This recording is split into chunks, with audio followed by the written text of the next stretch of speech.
आज जो कानून नया शुरू होने जा रहा है उसका नाम है आपका उत्तर प्रदेश नगर नियोजन एवं विकास अधिनियम 1973, यानी कि उत्तर प्रदेश अर्बन प्लानिंग एवं डेवलपमेंट एक्ट 1973। जब भी कोई कानून पढ़ा जाता है तो सर्वप्रथम उस कानून की कुछ सामान्य बातें देखी जाती हैं और तत्पश्चात उस कानून का एम या पर्पस देखा जाता है। तो सर्वप्रथम इस कानून की कुछ छोटी छोटी विशेषताएं देखी जाए।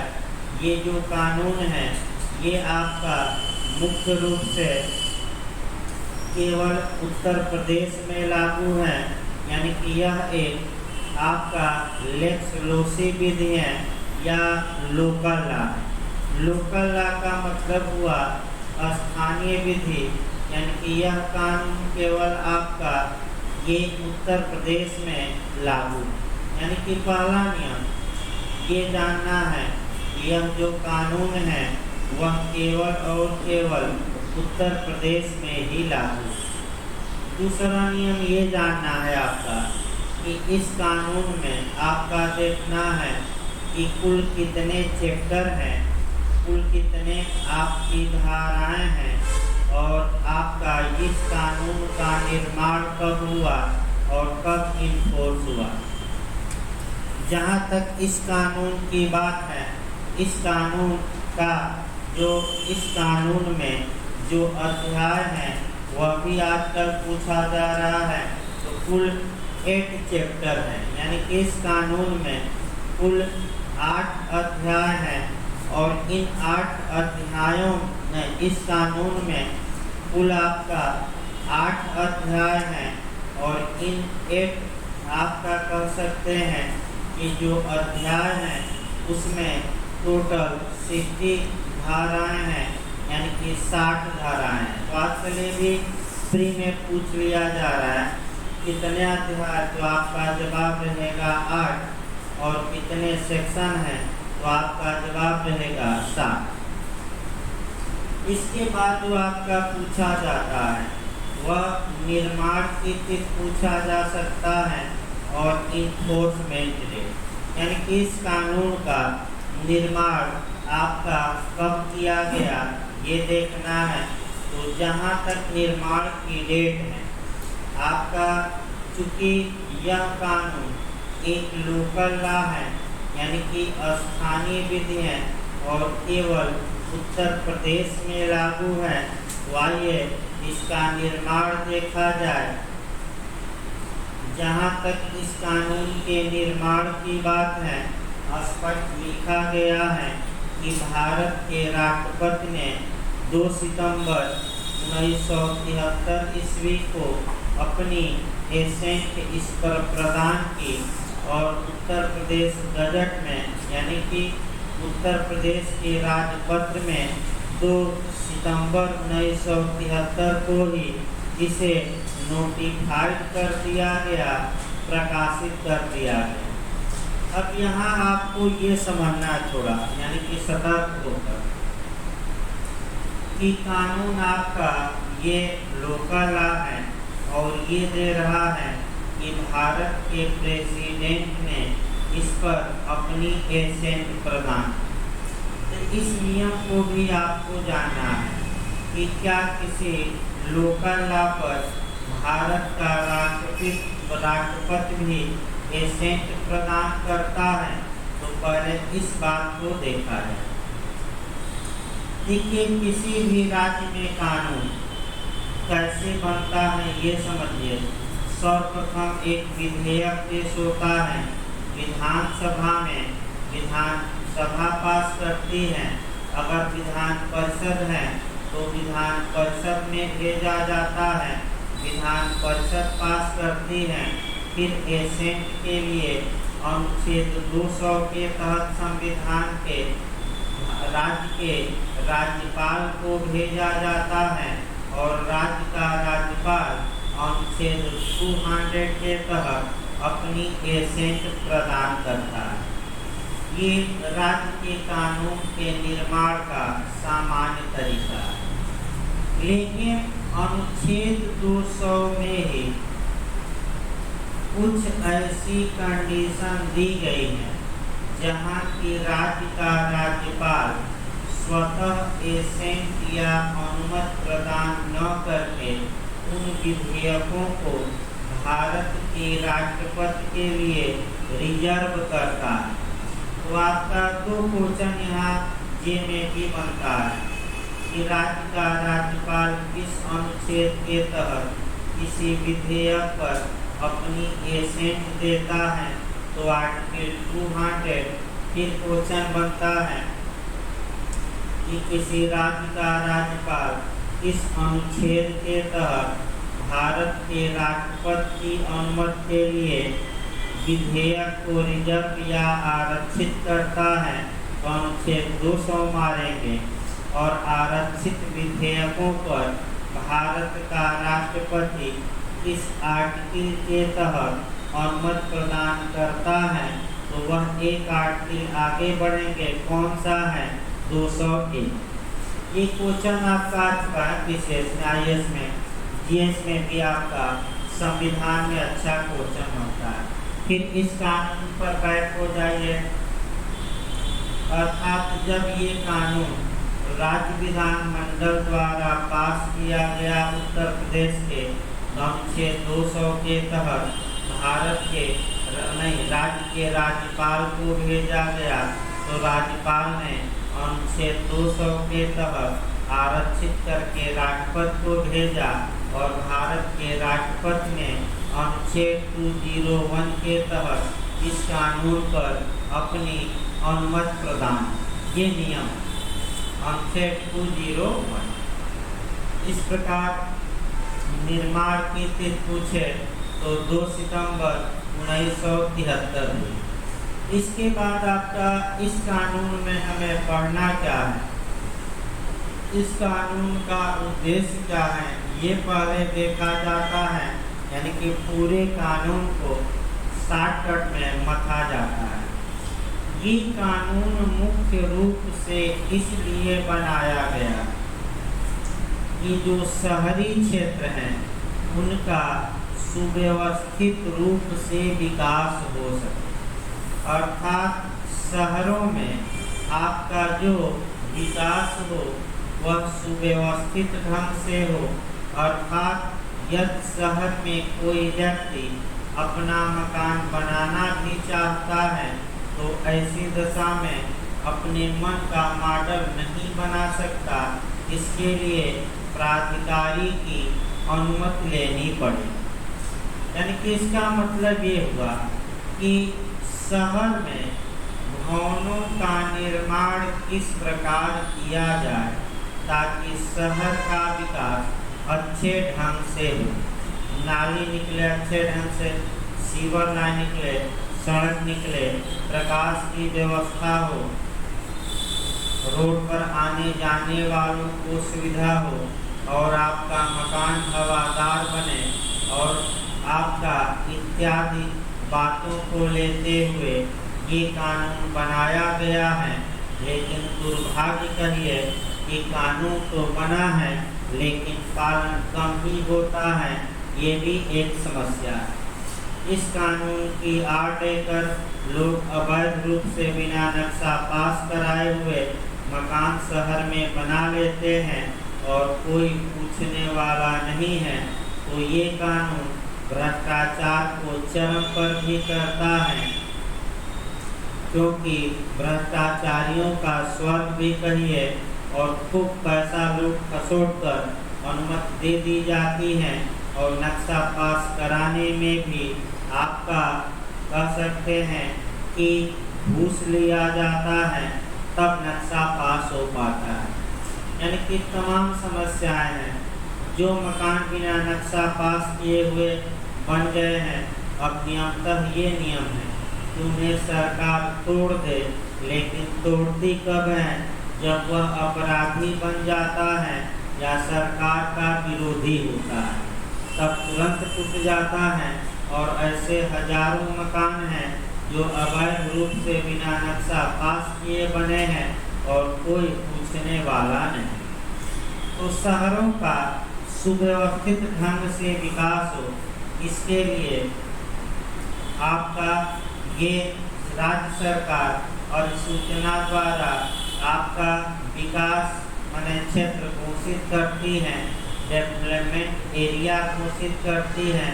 फिर राज्य सरकार उस जिले के लिए, उस शहर के लिए विकास प्राधिकरण बनाती है, यानी कि डेवलपमेंट अथॉरिटी बनाती है। अब ये विकास प्राधिकरण जो करता है इस कानून में, ये जो डेवलपमेंट अथॉरिटी है ये करता क्या? ये जो विकास प्राधिकरण है ये मुख्य रूप से इसका काम ही है कि एक तो पूरे शहर के विकास के लिए मास्टर प्लान बनाना। मास्टर प्लान मतलब कि महायोजना, मेंस में यहाँ से विपरी में बनता है। मास्टर प्लान बनाना, और मास्टर प्लान पूरे शहर के विकास के लिए बनाया जाता है। तत्पश्चात शहर में जो छोटे छोटे एरिया हैं उनको लिया जाता है और उनके लिए क्षेत्रीय विकास योजना बनाई जाती है। यानी कि जो डेवलपमेंट अथॉरिटी गठित हो वह क्या करेगी? तो वह बनाएगी मास्टर प्लान, यानी कि आपका महायोजना। फिर वह आपका क्या करेगी? छोटे छोटे कस्बों में कैसे विकास हो, इसके लिए क्षेत्रीय विकास योजना बनाएगी। वह विकास योजनाएं राज्य सरकार द्वारा अप्रूवल होगी। तब ऐसी दशा में उस विकास योजना के अनुसार धरातल पर कार्य किया जाएगा। अगर कोई व्यक्ति विकास क्षेत्र की घोषणा हो जाने के बाद किसी ऐसे क्षेत्र में बिना विकास प्राधिकरण के अध्यक्ष या उपाध्यक्ष की अनुमति के कोई निर्माण करता है तो वह निर्माण अवैध माना जाएगा। यानी कि जैसे ही डेवलपमेंट अथॉरिटी किसी एरिया को अपने अंडर में ले लेती हैं तो तत्पश्चात उसके बाद माने कैसे उस एरिया का विकास हो, कैसे मकान बने, अब आपके हाथ में नहीं है। ये योजना बनाना किसके हाथ में यहाँ आ जाता है? Development authority. अगर कोई व्यक्ति इन नियमों का उल्लंघन करता है तो ऐसी दशा में आपका विकास प्राधिकरण क्या कर सकता है? तो आपका विकास प्राधिकरण ऐसी बिल्डिंगों को जो बिना नक्शा पास किए या बिना अनुमति के बनी हैं ध्वस्त कर सकता है, तोड़ सकता है। लेकिन कहा नेचुरल जस्टिस का पालन करते हुए ये भी सतर्क रहना है, यानी कि आरडी अल्ट्रम परटम का पालन करते हुए, यानी कि जो व्यक्ति नक्शे के हिसाब से मकान नहीं बनाया है तो कम से कम एक बार उसे सूचित कर दिया जाए कि आप अपना मकान गिरा लीजिए, और नहीं तो विकास प्राधिकरण क्या करेगा? गिरा देगा। अब समस्या ज़्यादातर ये आती है कि कितना दिन पहले सूचित किया जाए। अब एक मामला आपका आया, ये बॉम्बे का भी, कंगना रनौत का आया, जहाँ की 2 घंटा पहले सूचित किया गया और उसके बाद जाकर बीएमसी ने उनका मकान ही गिरा दिया। तो हाई कोर्ट ने ये माना कि ये 2 घंटा पहले भाई सूचना देना गलत है, आप युक्त सूचना दीजिए ताकि वह गिराना भी हो तो उतने समय में अपना मकान गिरा सके, और आपने दुर्भावना में काम किया है। अतः उच्च न्यायालय ने बीएमसी को दोषी ठहराया और मुआवजा कंगना रनौत को दिलवाया, यानी कि ये नहीं है। लेकिन अगर प्रॉपर वे से मकान तोड़ा गया है तो एक पैसा भी सरकार को नहीं देना है आपको, माने आपको सरकार नहीं देगी, और इसके लिए आपका अपकृत में एक जाना पड़ेगा मैक्सिम पढ़ने के लिए। वह है आपका डैमनम साइन इंजुरिया, याद रखिए, डैमनम साइन इंजुरिया और इंजुरिया साइन डैमनम। तो जो ये डैमनम साइन इंजुरिया है, इसका मतलब ये हुआ कि हानि तो हुई लेकिन कोई क्षति नहीं हुई। क्षति नहीं हुई का मतलब ये हुआ कि आपके किसी लीगल राइट का वायलेशन नहीं हुआ, लेकिन आपको नुकसान हुआ है। तो आपका तमाम केस आए जहां की विकास प्राधिकरण ने सूचना देने के बाद लोगों के मकानों को तोड़ा और आपका जो लोग अवैध रूप से मकान बनाए थे और एक पाई भी सरकार ने मुआवजा नहीं दिया, क्योंकि आपको नुकसान तो हुआ लेकिन किसी विधिक अधिकार का हनन नहीं हुआ, क्योंकि आपने बिना नक्शा पास कराए मकान बनवा लिया था। तो सर विकास प्राधिकरण को अधिकार था कि वह आपके मकान को क्या कर सके, ध्वस्त। अगर प्रयागराज में भी देखा जाए तो 80-90% जो मकान हैं बिना नक्शे के ही हैं। सरकार जब चाहे तब इनको क्या कर सकती हैं, तोड़ सकती हैं, कोई इसमें शक नहीं है। लेकिन तोड़ती जब हैं जब वो अपराधी बन जाए या विरोधी दल पार्टी का हो, तब ज़्यादा तोड़ा जाता है। यानी कि इसमें भी आपका कह सकते हैं कि धर्म, जाति, पार्टी, पंथ देखकर सरकार काम करती है। भ्रष्टाचार भी काफ़ी इसमें होता है और भ्रष्टाचार के लिए आपका यादव सिंह का नाम देख सकते हैं कि जो अरबों खरबों आपका घोटाला कर दिए इसी में। यानी कि जो विकास प्राधिकरण का अध्यक्ष होता है उसके पास अथाह पावर होता है और इसीलिए आवंटन करना ज़मीन का कम दाम में करना, ज़्यादा में नक्शा पास करना, तमाम विवेकाधिकार दे दिए गए हैं जो भ्रष्टाचार को पूरी तरह क्या करते हैं, आगे बढ़ाते हैं। आइए इनकी इस कानून में हमें क्या पढ़ना है, तो फिर एक बार हम बता दें।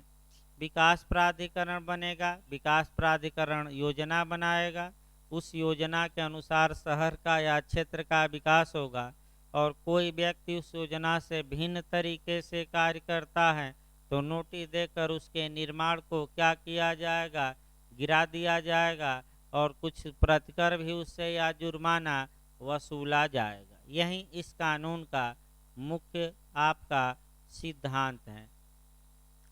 देखिए अब अगला जो इसमें पढ़ा जाता है, कोई भी कानून पढ़िए तो सबसे पहले उसका एम पढ़ा जाता है, पर्पज पढ़ा जाता है, उद्देश्य पढ़ा जाता है। तो इस कानून का भी सबसे पहले मैं बेयर एक्ट शुरू करने से पहले उद्देश्य देखा जाए, यानी कि ये कानून किन उद्देश्यों की पूर्ति के लिए बनाया गया। जब भी कोई कानून पढ़िए, चाहे संविधान पढ़िए, आईपीसी पढ़िए, सीआरपीसी पढ़िए, एविडेंस पढ़िए, जब भी पढ़िए आपका कम से कम उसका प्रियम्बल और विशेषता शुरुआती दौर में ही पढ़ी जाती हैं। वर्तमान समय में तो ये मेंस में क्वेश्चन आ रहा है कि इस कानून का उद्देश्य क्या है और ये कानून कहाँ तक अपने उद्देश्यों में सफल रहा है। तो पूरी तरह सफल नहीं रहा, क्योंकि अवैध कॉलोनियाँ आज भी बन रही हैं और आपका कह सकते हैं कि प्राधिकारियों की सुस्ती के कारण और भ्रष्टाचार के कारण। देखिए एक उद्देश्य देखा जाए। पहला उद्देश्य है आपका उत्तर प्रदेश के नगरों का सुव्यवस्थित विकास करना, यानी कि उत्तर प्रदेश के जो शहर हैं, जो सिटी हैं, जो नगर हैं, उनका सिस्टमेटिक ढंग से सुव्यवस्थित विकास हो, ये पहला उद्देश्य मुख्य है। दूसरा उद्देश्य है कि उत्तर प्रदेश के नगरों के विकास हेतु विकास क्षेत्र की पहचान करना, यानी कि शहर के किस एरिया में कितने विकास की आवश्यकता है, इस कानून का सहारा लेकर उसकी क्या किया जाता है, पहचान की जाती है। तीसरा है आपका नगरों का विकास करके आधुनिक सुविधाओं से जोड़ना। तो आधुनिक सुविधाएं क्या हैं ये भी देखना पड़ेगा। बिजली हुआ, सीवर लाइन हुआ, पानी की सप्लाई हुई, नाली हुआ इत्यादि। जो ये आधुनिक सुविधाएं हैं, शहर का विकास होगा तो आधुनिक सुविधाओं से शहरों को क्या किया जाएगा, अच्छे से जोड़ा जा सकेगा। इसके बाद आपका है कि शहरों का विकास मास्टर प्लान यानी कि महायोजना और क्षेत्रीय विकास योजना के अनुसार करना। इसके बाद जो नगरीकरण की समस्या है उसका निदान करना, अर्थात वर्तमान में गांवों से लोग शहरों की ओर भाग रहे हैं, शहरों में संख्या ज़्यादा हो गई है, जनसंख्या का दबाव ज़्यादा है, अतः शहर का विकास व्यवस्थित रूप से किया जाए ताकि आपका लोगों को आवास मिले। तो विकास प्राधिकरण आवास भी बनाता है और लोगों को आवास क्या करता है, आवंटित। ये भी आपका है माने नगरीकरण की समस्या को क्या करना, तो फ्लैट बनाकर ये विकास प्राधिकरण क्या करेगा, उसको लोगों को आवंटित करता है। अगला है नगरों का जो विकास हो वह दिल्ली मॉडल पर हो, यानी कि दिल्ली विकास